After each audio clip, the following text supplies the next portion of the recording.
আম্মুদের বাসার ওইখানে যেহেতু 2 দিন ব্যতীত জালসা হচ্ছে, পরের দিন আম্মু কী রান্না বান্না করলো, সঙ্গে 2 রকম পিঠা বানালো। আর ছেলে মানুষও পিঠা বানাতে পারে, এই ভিডিওটি দেখেই বুঝতে পারবেন কিভাবে ছেলে মানুষও সুন্দর করে পিঠা বানাতে পারে। হ্যালো এভরিওয়ান, সবাই কেমন আছেন? আশা করি সবাই ভালো আছেন। আলহামদুলিল্লাহ আমরাও ভালো আছি।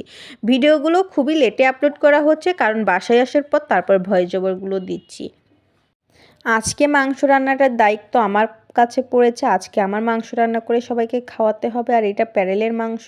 মশলাটা আমি ভালোভাবে একদম কষিয়ে নিয়েছি অনেক সময় ধরে। আর গ্যাসের চুলাতে আজকে রান্না করতেছি, মাটির চুলায় আম্মু পিঠাপুলি বানাচ্ছে।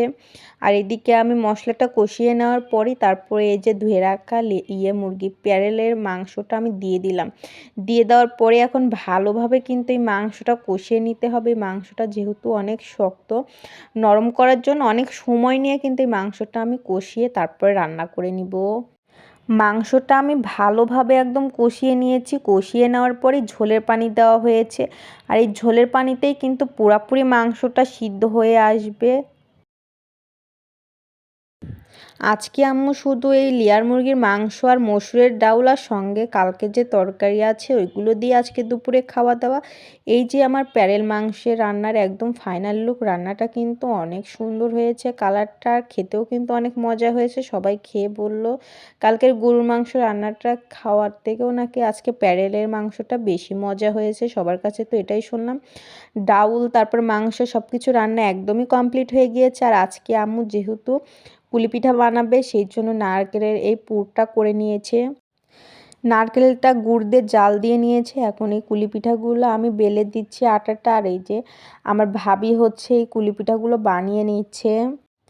কুলি পিঠা আপনাদের কার কার পছন্দ অবশ্যই কমেন্ট করে জানাবেন। আর নেক্সট টাইম কিন্তু আপনারা দেখতে পাবেন পরের ভিডিওতে ছেলে মানুষও কিন্তু সুন্দরভাবে রুটি বেলে তারপরে এই যে পিঠা বানাতে পারে। নেক্সট দেখতে পাবেন ছেলে মানুষও যে এত সুন্দর করে রুটি বেলতে পারে। আমি রুটিগুলো বেলতে লেগেছিলাম, আমার রুটি বেলার থেকেও কিন্তু এটা আমার বোনের হাজব্যান্ড তার শ্বশুর বাড়িতে এসে 2 ভাইরা এই যে পিঠা বানাতে লেগে গিয়েছে।